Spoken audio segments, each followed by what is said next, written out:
Hey guys, thanks so much for tuning in today. We have a super cool guest, a comic. He is incredible. You have seen him on Tonight Show, Jimmy Kimmel Live. He's a writer as well, of course. If you're a stand-up, you're a writer too.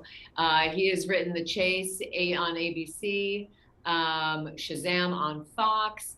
He has actually starred in a show that's on, I'm going to say Amazon Prime. I could be wrong. Faith, Hope, and Love. Go check it out. Please welcome today. We're going to hang out with J Chris Newberg. Pop yourself on. Yeah. Hi. Hi. Hello. How are you? I'm wonderful. This is so cool to be on your show. I'm so happy to have you. I miss you. And here's the thing what people don't know. I haven't seen you in what? I don't know. 12 years, 15 years, something. Yeah, 12 or yeah. And how It's did a, I meet? How did I meet you? You came to learn how to be an actor. So you came mhm. to my classes, and the only thing I remember, besides you being so incredibly funny, is that you have the same birthday as my son. Everything else that's gone on in your life since then, I don't.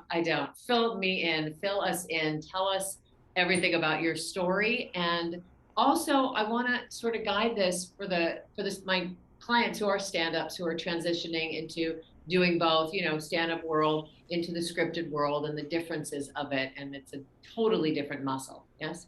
Yeah, absolutely. I mean, I came from the improv world, Second City, when I was living in Michigan, and when I moved out here, right when I moved out here, I pretty much started taking classes, Mm. and I didn't take classes with I realized, I mean, you don't realize how competitive in every single possible occupation it is when you move out here. Like, if you move out here to be a dog walker, get comfortable because there's like hundreds of them already. Yeah. Yeah, and I moved out here to act, and I was like, well, I'll meet people and I'll exercise. And I learned very quickly that I had no business being in that class because it was like, A, I was nowhere near as passionate as the other people were about it. I was just looking, like, I kind of had my timing, and the rest of it was just fascinating to take in because I remember so many of your catchphrases. I remember so many, like, I remember your opening of, all right, pretend like you're in the shower, and all the stuff and this goes back like, 13 plus years ago. And I remember the act as if, and I remember, and I was telling Ron prior to joining, one of the things that I always would watch you do subconsciously and be absolutely unaware of what you were doing. I do it with talent now when I'm like feeding jokes to a person. I find myself constantly going, Oh, oh my God, I'm gonna laugh. But people that are hearing you say that don't know because they're not in my classes. When I'm teaching the comedy, okay, it's about that pacing. Listen, take it in, have a thought, and respond. Pick up mm-hmm, the cues. And I would do that so obnoxiously to you, and I mm-hmm. apologize. But hey, Oh, it's great. it knows. Yeah, and I didn't understand what you were doing at the time. I was like, am I in trouble? And then, but no, but I mean, you eventually you get it, and that's great. I'm so happy that's what you remember. I mean, I always remember good stuff, and there was nothing bad to remember. I just remember knowing how good I was at stand up and how hard it was to figure out acting and realizing no. I mean, I think when you like when you came to me, mhm. you were doing stand up first, right? So I've been doing stand up forever, and okay, yeah, I you mean, were going to dabble in learning about acting. So let's talk about what led you, what was the turning point in your life that made you, that was attracted to doing stand up, which is very different. It's your own monologues, it's making people laugh, not other people's scripted material. What was that hook for you? And then let's talk about the difference between stand up and the scripted material. okay. I think it's. I mean, they couldn't possibly be more different. I mean, it is stand up. You're right. It is your own monologue. It's your own pace. It's your own story. You're in control of everything. The setting, the how whatever you want to do, you can physically do. When you're acting, you're obviously relying on the story. You're relying on who your character is. You're relying on where you're trying to get to into the scene, what the scene's about, what your intent is, the backstory, and it's like it's a lot. And when you come from a school of knock knock, who's their punchline, it's very very interesting to go about the other stuff. And I remember it was so funny because I remember I took a private from you, and I laughed at the time because I couldn't when you first start acting, you can't in any way translate. You can't figure out what a scene is about. You just can't I couldn't. No. And I remember I got an audition for Jack Black's character in that movie that he was in with Ben Stiller and Robert Downey Jr., where Robert Downey Jr. was in blackface. Oh my gosh, what movie was that? In the jungle. Yeah, it's in the jungle. Oh, And God. yeah, whatever the movie was, I remember getting the audition for his monologue, and I remember showing it to you because I don't understand this at all, and you were like, and it was so great because you're always so fantastically honest, and I love that about you. You were like, how you're going in for this? Are you sure? Are you sure you're going in for this? And I was like, I don't Oh, know. what a bitch. Well, What a no, bitch. but I was like, I didn't understand it, and you eventually explained it to me. And then when I saw him actually do it in the movie, it was every single note that you gave me, he actually did that I couldn't figure out. But obviously, he's a phenomenal actor. Yeah, but you're a good actor too. But it does take time and it does take training. And like if you stayed in classes, Hmm. you'd be, I mean, I don't even know if you've been in other classes, I but haven't, no. it's a totally different muscle. It's 1000%. Because when you're writing all your stuff, well, let's go back to that question. So, Hmm. what happened that you wanted to do stand up? Why did your body and your mind and your soul make you do this? This is your passion. Yeah, I mean, I knew I was good at it. I Why? mean, How? because you can find the timing and like I know that I've always been able to say things to people that are really questionable in a way that they're not offended Mm, and that it makes them laugh. mm, And I mean, I'm not gonna like I've just had that ability when it comes to stand up to do that. mm, And it's a likability, I think, but it's an approach. Whereas, because everybody, whenever anyone looks at you in any capacity as a stand up, it's because comedy is so like subjective. Prior to even saying one word, the audience has already decided whether or not they like you, they hate you, or they're indifferent. It's a fact. It's comedy. We're all like, I've never heard of that. Who's this person going to be? We have all these preconceived things, and I love that because that's such an advantage to me because I know you're the audience thinking, who's this person? I have no idea who this guy is, and I'm like, oh, I don't care that you don't know who I am. I'm funny, and then it works. So wait, let's just go back because you have to believe in yourself just like you do as an actor because you're getting judged all the time. I think it's the hardest thing in the world to do stand up. I bow down to stand ups because you have to get up there alone, risk being vulnerable and your true essence to connect to that audience. And if they don't laugh, you can't care because you mhm. still have to proceed forward. So I don't know. I think it's just like the most amazing thing anybody can do. It's without question very brave. If you're good at it, it's fun. I mean, it's just like it's where you're supposed to be. You're in the line of fire. It's the most honest thing. That's one of the disconnects or the hardest things about like Mm. writing on a show versus performing something that you know is funny, because like you'll turn a draft in.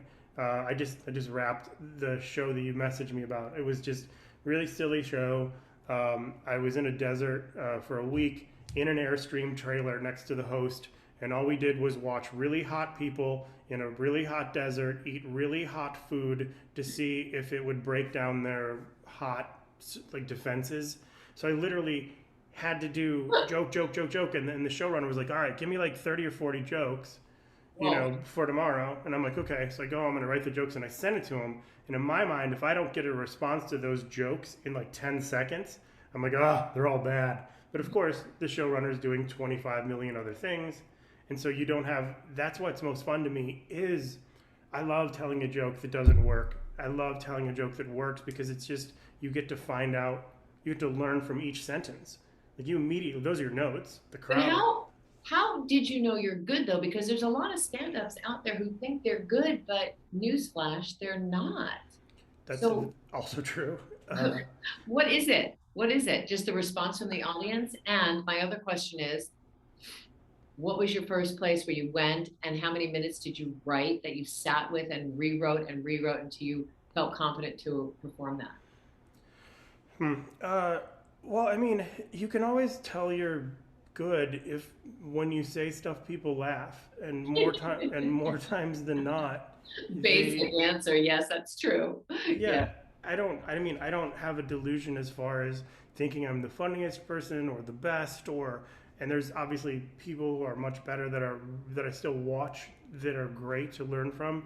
But whenever I do my show, I mean, I've evolved. I've evolved from from just straight joke writer to my experience and what I'm going through and the different sort of things. And that's something that I guess you learn. And some people don't evolve as comedians, and some then they don't go anywhere.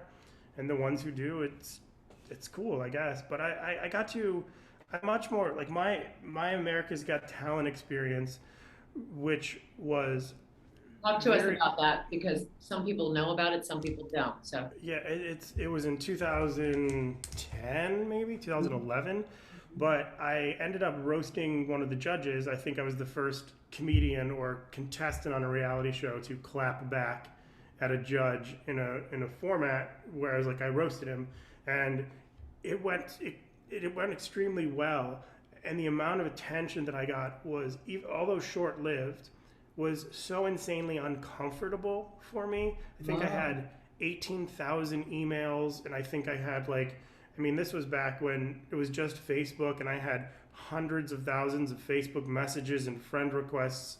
Oh, And wait. I don't mean to interrupt, but tell us what happened. Can you elaborate on the what you yeah, said, what you did? yeah, okay. So I went on I auditioned on the show because a friend of mine was a producer, and he said, I think that you can have a good time with the bad boy angle. And I'm like, okay, I had no idea that there was different people were cast for specific, like the poor me person, the, root for this person, the family died person, and I was the bad boy. So, and I don't know this. And it starts off with, I perform at whatever, like the Orpheum. I perform at the Orpheum, and it goes really well. And one of Okay. the judges doesn't like me. And I walk off stage, and the way they're so good at that show in particular is so good at ambush. So I walk off stage, and Nick Cannon's standing in my face. There's a camera, and he's like, oh, this judge, and this judge like you, but this one didn't. What do you think? And I'm like, I'm not even thinking, how Right. can I get everybody to like me? And I'm like, well, you can tell that guy he can suck it. And they print it, and it goes so immediately. I'm the bad boy, but unaware of it. So I Right. didn't figure out my role as that character until the very end. And I think I made top 20 or whatever, but I was voted off. But again, the amount of attention made me go, I'm super okay with being guy behind the guy Okay. because I don't know, it makes me uncomfortable. Like when I would get, isn't that my first thought was, oh, they're recognizing me. Isn't this magnificent? It's like, am I about to get into a fight? Did I talk to somebody that I shouldn't have? Like, and when I realized that, I wasn't being neurotic. I was just like, that's my preference. I will absolutely stand up in front of as many people. I mean, I've done the last big tours I did with Russell Peters and with Dane. It was in front of like 20 and 30,000 people. That's Wow. no problem to me. Zero problem. Wow. But when people come talk to me from all angles, it's It's a problem. overwhelming. It's It's too much. overwhelming. It's But let me, overwhelming. but you've had so much success as a stand-up. Hmm. Why don't you do more acting? Are you just not interested? You just go towards the writing? Because here's the thing, when people are listening to this and they hear you performing in front of 20,000 people Hmm. and you're not afraid of that, then Hmm. how could you possibly be nervous in front of five people auditioning?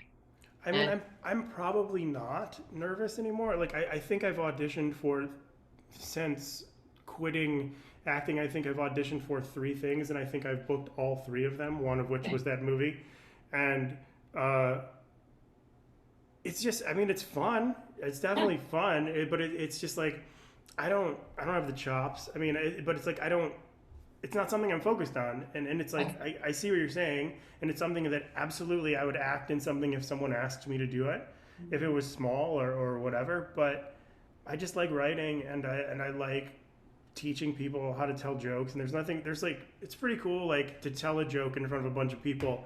But like when you pitch a joke to someone and they hit it in front of like 17 million people, yes, they get all the credit. Yes, they're smart, but I said it. It's good enough for me. I love it. So what would you tell young actors who want to start doing some stand up? How do you begin? What is the basics? All right, well, let me ask you this question to see if it's a parallel. When someone tells you they are moving to California and they're going to be an actor. Do you fight the eye roll, or do you automatically think, oh wow, that's so great? I think if you're going to make that leap of faith, then you have to train and get really good at whatever it is you're going to do. I Mm-hmm. don't do the eye roll because I believe everyone has an opportunity if they make it happen, if they do the Yep. proper training and they have the guts and the with the willpower to withstand all the rejection. But Mm-hmm. I think if I was to say to a young actor what to do, get in class Yeah, and that's start to smart. get to know yourself and really know yourself inside and out and be healthy in your eating and your sleeping and your drinking of your water and taking care of the instrument that you're going to play. So, what would you say to a stand up? Well, Someone who that's wants it. yeah, Find yeah, funny things to say, find your point of view, because different, it is your personality up there. So, you have to absolutely. find your voice. Yeah, I mean, I think that I think my being a comic, you have a tendency to be not necessarily bitter or jaded, but knowing how thankless it is almost as a profession, like, and how difficult it is. I always say, write, write, write, write. Go up as much as you can and write. But do you And think, let me just ask you, so for the young people who are just starting, so go to every single open mic night to just test out material? absolutely, any opportunity. They say there's no bad stage time, which is 100% correct when you're starting out. I've done it over 20 plus years. I kind of can figure it out off stage before I need to do it because I know my timing, I know my rhythm, I know my voice. Whereas prior to knowing that, I would be up 6, 7 nights a week every night for every year, just as much as you can, just to do it, to get it done. And it's very hard, and it's very tricky. I'm sure they're very similar as far as work and preparation. Well, it is, but it's different because in acting, you're taking somebody else's words Hmm. and creating the whole inner life and the imagination, combining yourself. Right. Stand up is your telling your own story and writing your own jokes. So if they Hmm. don't work, it's all you. Yeah. Yeah, I think, I just never even put that kind of pressure on me ever. I'm just like, I yeah. get to tell these jokes. I'm going to. I know it's going to work, and it Oh, works. fascinating. Yeah, and I mean, I've never, I mean, when I tried to do music, that was a different story. When I tried to do acting, it was a different story. You feel vulnerable. You have that whatever. I just don't feel vulnerable with stand up. You I feel just that it's in your bones, like you just knew the minute you walk on stage, you just were present. You didn't have the outside critic. You didn't have no. any critical voices.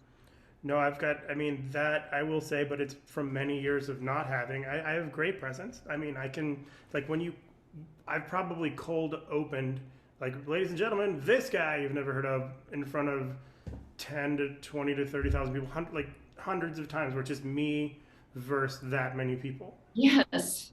And I love it. But I'm never afraid, and it's never anything that I would ever consider to be insurmountable. I always literally take it with the approach of they're about to go on a journey with me, and it's going to be fun. And I don't be like, oh, that guy's not laughing, or she in the back's not laughing. I just, here we go. But so what's your point of view? What is the give back that you're giving? Are you giving your dry sense of humor? Are you inspiring the audience with odd stories or your jokiness? What is it for you I mean, that you're I think it's probably it's definitely point of view. It's definitely observation, not point of view. It's definitely observation. It's my point of view. It's a person who doesn't feel old, but is aging every day in an industry where people don't age. And it's my observations of different things that I think, and I think that they are things like, okay, for example, like something a couple albums ago, my perspective, because it was just like the joke was, oh man, do I hate getting older? It's the worst. The other day I took a nap and I woke up and I had a sprained ankle. And like if I get into it, it's one of those things where everyone connects to it because they're like, oh, that's a failing thing, and it's my version. It was at the time my version of how I'm deteriorating, like all of us are, in my own unique way, and then how I combat that with, well, a different, instead of feeling defeated, I kind of make the best of it. yeah. And so, I mean, So you yeah, just riff on the truth And then you take the ironicness of that truth and embellish upon it maybe just a little bit so everyone can relate to that. Yeah, I mean, you lie pretty much for 45 minutes. You know, you take something that actually Right. happened and you spin it. But I don't think people understand how hard it is to write 45 minutes of a monologue to entertain. It is, as they say in Boston, wicked hard. Yeah. Okay. Yeah, but and even more interesting, like for example, okay, did you watch the Emmys? Yes. Okay, I got two jokes. I wrote two of the jokes in the Emmy monologue. I wrote No, the what? Oh my yeah, God, I'm so excited. Which ones? I wrote the opening joke, which was uh, it was there's so many talented people here. In fact, lock the doors. We're not leaving until we have a new host for Jeopardy. I wrote that Loved joke, it. and Fantastic. and then the joke for Anthony Anderson. Anthony Anderson is nominated again for the 12th time. Still no victories. It remains hard out here for a pimp. So I wrote like what happened was Cedric's writer called me or sent me an email a few days before, and he said we are short on monologue jokes. He goes, we need them in Cedric's voice. Think cutting edge but not mean spirited. And he goes, just think Cedric's voice. And I was like, okay, cool. So I sent him over like 12 jokes, and he's like, these are great, these are perfect. And I was like, cool. And I had no idea if they were going to use any of them or whatever. Okay, that is such a thrill. And actually, congratulations on that Thank because you. I actually thought he was really funny. He's And great. he did a great job in the Emmys. Most people didn't even watch it, but I watch all the award shows. I'm a Mm-hmm. sucker for that. But can I just interject? Years ago, and I know how good it feels to write something for somebody else. My husband was an executive producer on the show The Nanny many years ago. And Okay. then when he was still writing, he got hired to write this pilot for Judith Light. Okay. And he asked me, he's like, and I was like a struggling actress at the time. And he's like, I'll pay you this amount of money, just sit with me and write. And I wrote some things and I came up with this really, in my mind, the stupidest joke. Well, guess what happened? That was in the pilot, and Judith Light did my joke. And to this day, I swear to God, it feels like the most exciting thing that's ever happened. So I Oh yeah. understand when you say writing like that and then having someone else deliver your joke, Mm-hmm. amazing. Yeah, it's fun, and like sometimes when some of the people on the chase or on Beat Shazam or whatever, they'll be like, "Oh, I just heard blank say this. That was yours, wasn't it?" And I'll be like, "Yeah, I'll be able to know whether or not it was because game show is all pun jokes, pretty Yes. much, you know." But those are easy, but they're also really hard because you have to do them in succession. So I don't know. It's definitely fun, and it's something I very much enjoy Now, doing. did you train in this? Did you study stand up, or was it just an innate thing that happened? Because what I want to give back to the people that are listening is where do you begin? Do you just write and then you just get up there? What's the process for the stand up world? Can you help us on that? Sure. I mean, I don't know if it's the correct path. I'm sure every single person has a different approach. I just absorbed it all. I mean, anything that I could possibly watch that was stand up, that was my style, not my style, things that I enjoyed, that I didn't enjoy, comedians who were canceled, comedians who were insanely successful. And I just would watch and I would watch and I would listen and I would listen to how they would tell jokes and I would see if they would do the same joke differently on different, like, cause back, like when you go to like the YouTube school of like Dangerfield and Woody Allen and all these different others and Bob Newhart and I don't know Sherry and Lamb Chop and all these different Oh, comedians, you see if they do the same joke on a different show in a different way, and you can try to figure out which one is more evolved and which got a better laugh and who didn't. And then it's just writing and writing for yourself and just trying and writing and writing and most writing, as you're aware, is not good, and most comics are not good. But the ones who study it and the ones who are good make it worthwhile. The ones who do the yeah. work. So I think it's all about just absorbing as much as you possibly can. Can you take a comedy class? Sure, but you're still going to have to do all the work of watching and Right. watching and watching and watching and reading tons of books. I've read bunches of books on stand up. What can you recommend anything? Do you know offhand? Yeah, my two favorite books. One is by Franklin Ajay. He's a musical comedian. He used to play the sax. He did the Tonight Show like 150 times. Franklin Ajay's Comic Insight is an excellent book as far as finding your approach to who you are as a comedian and also it's an old writer's book called The Comic Toolbox, Mm. and it's more of a writing, but I think it works for jokes really well too. What is it that you can't even tell people to relax because you never had the nerves, but at the beginning, did you? Were you insecure at all, or you just had that inner confidence about it? Because I think confidence is the win for everybody in any field. Yeah, I'll agree. I mean, at the beginning, absolutely. I think, but it was more. I think I kind of just took my knocks when I was playing rhythm guitar in a band because I. It was like we were on stage like a lot, like probably 4 or 5 times a week, and are rehearsing. So you got used to being up there. So when I shed all that and it was just me up there, I wasn't nervous the way most people would be nervous because I'd been there. And So you started music first. I started in music first, but that was when I was early 20s, and uh, yeah, I just like audiences are. I'm not afraid of audiences. They're all there for the purpose of being entertained. You just kind of have to figure it out, and it's usually not that tricky to figure out what it is. It was definitely hard during pandemic because laughter is contagious, and when you would start again doing these shows outside, and they would separate tables, you wouldn't have an opportunity for laughter to connect and catch on. Yeah. So that was a different thing. And then when people were doing concerts with people honking in their cars instead of it's just it is what it is. But The I think connection. inside comedy's great. I mean, it's just a rush. I would imagine it's the same between doing a theater acting thing and a movie because obviously movies Same. 20 million takes, Same. But it's the same because it's the same because it's entertainment. right? You are a vehicle to inspire and entertain people, just like acting is. The difference is taking somebody else's words. So you're taking your words and embellishing. So what I want to say, so just to reiterate, for young people that are well, most people come here for acting and comedy and drama and whatever. But a Right. lot of people, I do have a lot of people that are doing stand up just to get their image out there because they really like it. Uh-huh. So go to stand up. I mean, go to open mics, Yeah. Correct. write. Correct. Try different material every night. Uh-huh.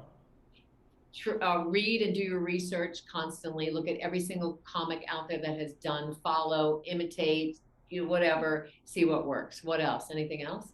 Yeah, I like to do the one fun thing. A note that I like to give is whatever you are certain is the punchline. Think of whatever the opposite of that is, because it changes you and like completely opens up all these different doors. Like, let's say you have a setup of Tim and Jeff walk into a bar. They see the bartender. Bartender says this. Therefore, this is the punchline. I'm like, all right, we'll now mess it up. What's the weirdest thing that could happen instead of this thing that works? What's the opposite? Maybe they're leaving the bar. Maybe they're being chased.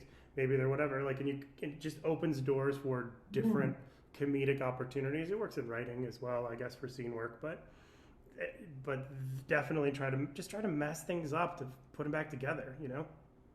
The oddities, just like in the quirkiness. So, what are you doing now, and how has COVID affected your life? I got lucky. I mean, for the most part, a lot of there, I didn't really. Stop. Yeah, I mean, I was able to do shows from my house like once a week, which was cool.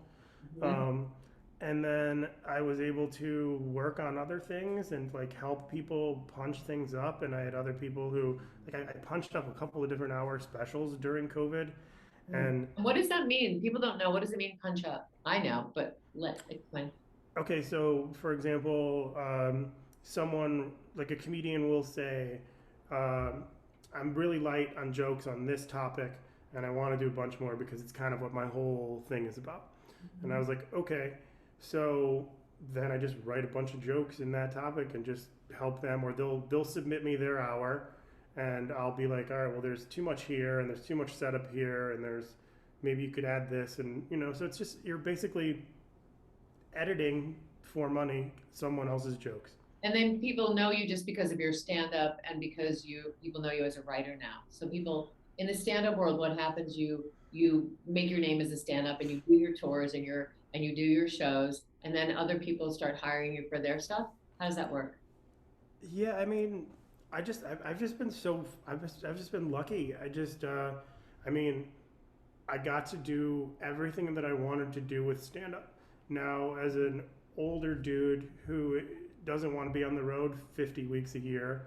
I'm fortunate enough to be able to write on TV shows and go out when I can. And yeah, it's just, I don't know. I mean, it's just every situation is different, I suppose. Does that make Yeah. sense? What do you want to do? Do you want to be on a show, a one show, or do you like doing more of the I just, going in the desert and sitting and writing jokes? What do you want? I mean, I think, I mean, obviously, in a perfect world, I would like to be on camera or perform, you know, perform more frequently. Mhm. Realistically, I'm going to focus on creating shows, which I want to do. I've come close. I've sold one that went as far as a pilot, and then just nothing happened. Well, that's But amazing. No, that's yeah, I incredible. got it. I got it over the goal line, and then it just disappeared. But got it over the goal line, so that Yeah, means it's doable. that's right. Um, and I want to continue. Eventually, I think I'd like to show run. And I'm still learning. I think I'm probably maybe one or two shows away from getting a co-EP credit, and then eventually do show running. That's That's the goal. yeah. Okay, fantastic. So, are you performing live anywhere now? Yeah, I perform, locally in LA, Laugh Factory, and the Improv whenever I can, and then I'll go out probably 3 or 4 weeks a year, if that. But I Now, mean, because people are doing it now. We've come to accept how to wear masks and to do it safely. So travel is happening again. Yes. yeah, and in some situations, like California is great. I mean, we've really taken it seriously. As irritating as it was, I'm so glad that the state, for the most part, really dove into the mask mandate because when you go on the road, it's an entirely different mentality. Like I, Oh, I was in Atlanta a few months ago, and the guy picked me up and didn't have a mask on, and I was like, "So what's going on with masks here?" And he's like, "We don't talk about masks. We're over masks. If you talk about masks, you shut up." He's like, "You're not one of those mask people, are you?" And I have my mask on, and I was just like, no, not gonna say a word." oh my God.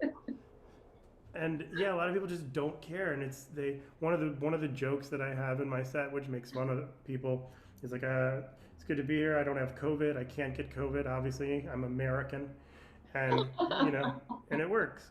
So yeah, it's definitely We can't interesting. even go down the political road right now because forget it. I will be so lit. It will be Yeah, ridiculous. I know. I agree, but in those situations, when you're, as from a stand-up perspective, I 1,000% do not participate in like some crazy person who is anti or whatever. Right.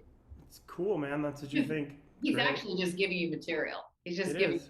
thank you for that because he's giving you more material. Yeah. Okay, before we close out, is there anything inspirational you can say that you want to tell people out there that are starting in writing, in stand up, even in acting, because it's all the same thing? What are your belief systems about staying on track? Anything inspirational you can say? I don't know about inspirational, but my, right above there, like behind you, I have written on the wall, and I look at it every single day. Two different things. One is a quote from Norman Lear, which is "Even this I get to experience." The title of his book, which is "Regardless of whatever it is that's coming at you, you are fortunate enough to experience it." And that quote I love, and that like hit me 15 years ago or whenever that book came out, and I read it and I love it. Um, and then I also, next to it, in my own words, I have "Stay the course, focus, breathe, believe hard, never give up." And I just look at that every day, and it's just some silly thing that I wrote, and it gets me in my brain of whenever I am like, "Oh, I don't have a bunch of shows." You know the actor crazy thing. Yes, "Oh, I don't have I don't whatever." And just stay the course. You're gonna get hired on something stay else. the course, believe, never give up. Yeah. J Chris Newberg, thank you so much for coming. Thanks, Sherry. I'm so happy to see you. It's Good to been see you. way too long, and I love you. I'm sending love to you and much more success. Thank you. And what's the show you have that you're acting in? What is it? Let's just do a little. Oh, I'm not acting. I just that show that I just wrapped. I was consulting. No, Um, the movie that you were in. The one oh, movie. yeah, it's called Faith Hope. It's either called Faith Hope Love or Faith Hope and Love. But yeah, there's Where, some cool people in it. It's like Ed Asner's in it, Corbin Benson, Michael Richards, myself. but where? Where do we see this? Oh, Where do we Netflix. watch it? Okay, on Netflix. Yeah, Okay, say the title one more time. it's called Faith Hope and Love. I don't know. Let's go watch it. I'm going to Yeah. go watch it. Let's go watch it. Everybody, thank you. Thank you so much. Stay courteously aggressive out there and see you soon.